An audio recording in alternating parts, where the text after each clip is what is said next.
L'épistémologie en sciences modernes ou philosophie des sciences étudie comment la connaissance scientifique est produite, justifiée, validée et évolue.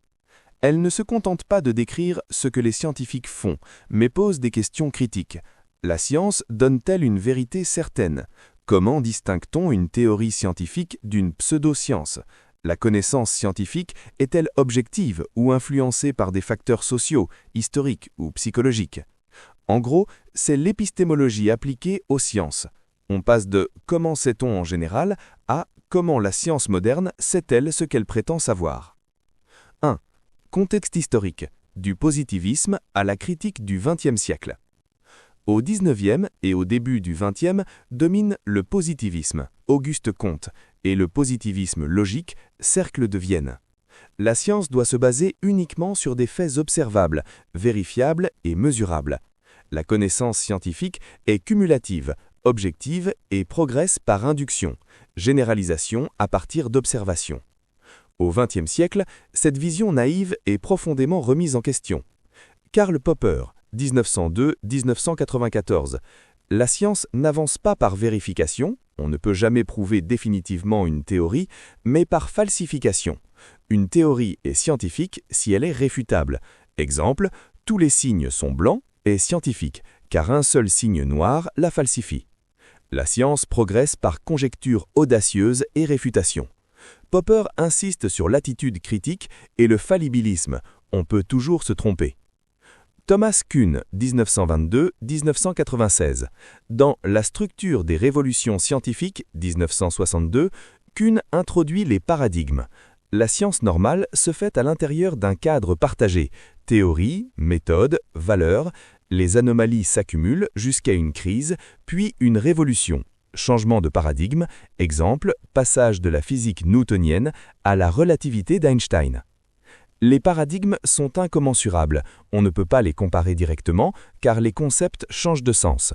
La science n'est pas purement rationnelle et cumulative, mais aussi sociologique et historique. Imre Lakatos, 1922-1974. Il tente de réconcilier Popper et Kuhn avec les programmes de recherche. Chaque programme a un noyau dur, protégé, et une ceinture de protection d'hypothèses auxiliaires.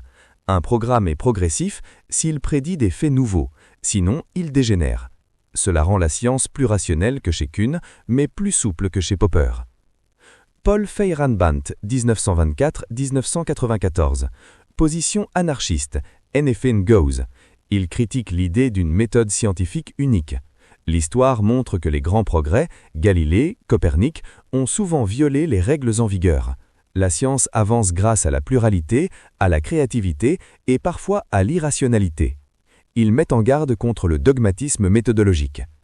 Ces débats entre Popper, Kuhn, Lakatos et Feyerabend forment le cœur de l'épistémologie des sciences au XXe siècle. 2. Caractéristiques de l'épistémologie en sciences modernes. Fallibilisme et incertitude. On accepte que les théories scientifiques sont provisoires et révisables, même les plus bien confirmées, comme la mécanique quantique ou la relativité. Holisme et sous-détermination. Une théorie n'est jamais testée seule, du M-coin. Les observations dépendent d'hypothèses auxiliaires. Dimension historique et sociale. La science est pratiquée par des communautés. Kuhn, puis les Science Studies avec Bruno Latour, etc. Les facteurs sociaux, culturels, les instruments et les styles de raisonnement influencent la connaissance. Ian Hacking, Lauren Daston, Peter Gallison. Pluralisme méthodologique. Pas de méthode unique. Expérimentation, modélisation, simulation, big data, etc. coexistent. Réductionnisme versus émergence. Peut-on tout réduire à la physique ou les niveaux supérieurs, biologie, psychologie, ont-ils leur autonomie? Réalisme versus antiréalisme. Les entités théoriques, électrons, quarks, trous noirs, existent-elles vraiment ou ne sont-elles que des outils utiles? Aujourd'hui, l'épistémologie intègre également les Science and Technology Studies qui soulignent le caractère construit et situé de la connaissance scientifique, tout en évitant souvent le relativisme extrême. 3. Questions actuelles en épistémologie des sciences, année 2020. Comment gérer l'incertitude dans les modèles climatiques, l'AI ou la médecine personnalisée? Quel rôle jouent les valeurs, éthiques, sociales, dans le choix des théories ou des priorités de recherche? La replication crisis, crise de reproductibilité en psychologie et biomédecine, que dit-elle sur la fiabilité de la science?